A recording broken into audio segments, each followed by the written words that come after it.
brethren have seen fit to elect you to be the venerable master of the San Francisco Lodge of Perfection.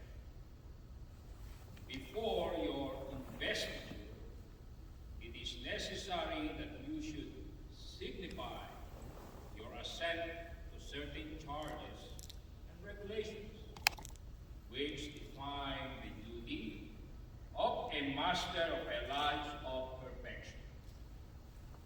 Listen therefore, and when you have heard all, please respond.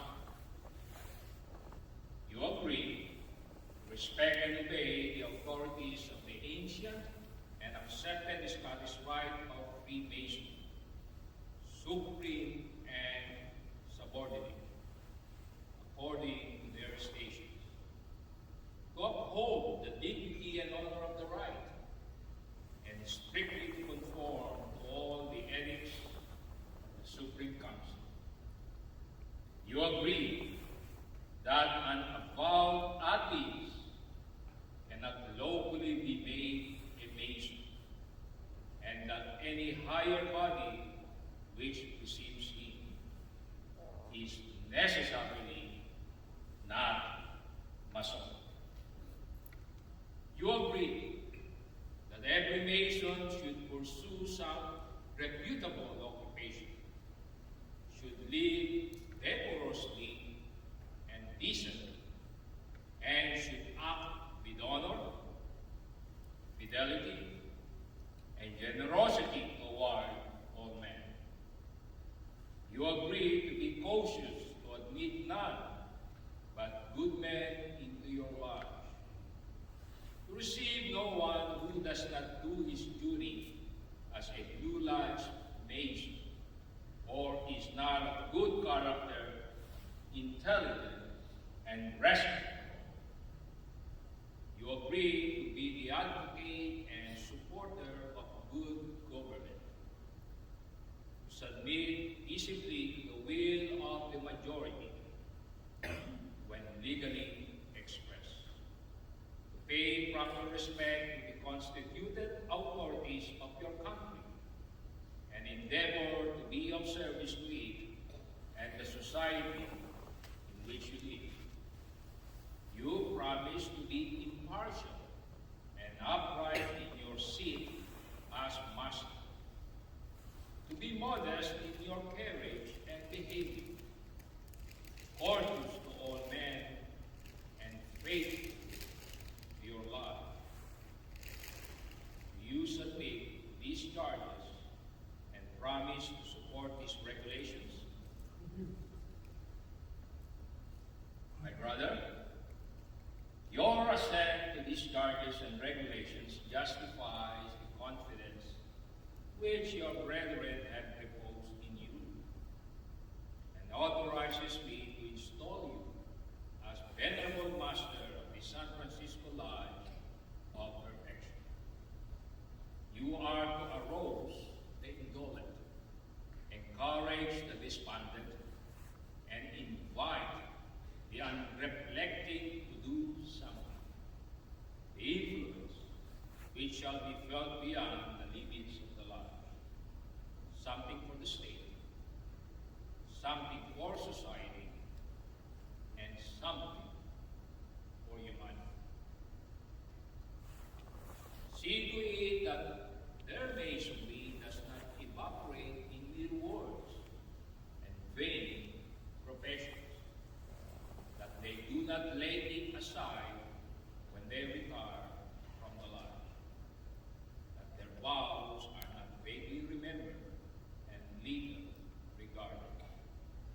Charge them to practice out of the lodge those duties taught in it, so that they will need no other achievement with worthy and good men than that they are Masons of the ancient and accepted Scottish rite.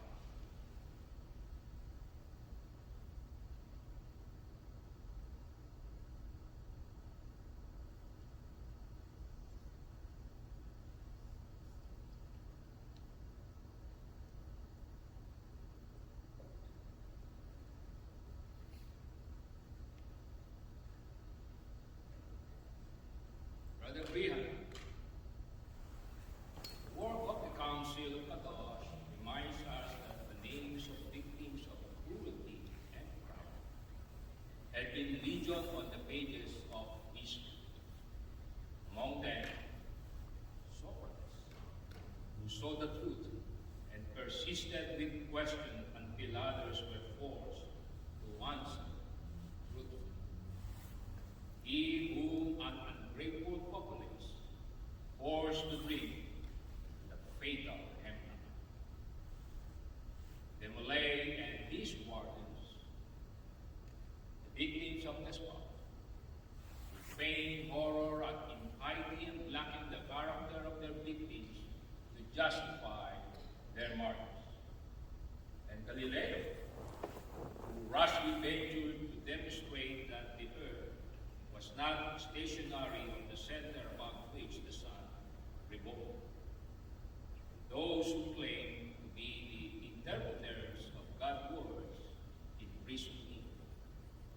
Remember, however, that no king, priest, or monk has ever destroyed truth. Reason never ceases to take an appeal from the judgment of force. Power and craft may curse the truth and call it crime, heresy, and treason. They may distort and pervert it, slander and slay its teachers. Whenever the sun shines by day and the stars by night, their light does not die away from the earth. It is the martyrs of political and religious truth who win eternal glory. We may who remembers the names of their execution. Let me remind you that while the masonry of the Kadosh records the deaths of martyrs and inculcates principles of liberty, equality, and fraternity, it also maintains the necessity of law and order. Freemasonry rejects the notion that violation of law or private vengeance are to correct social evils.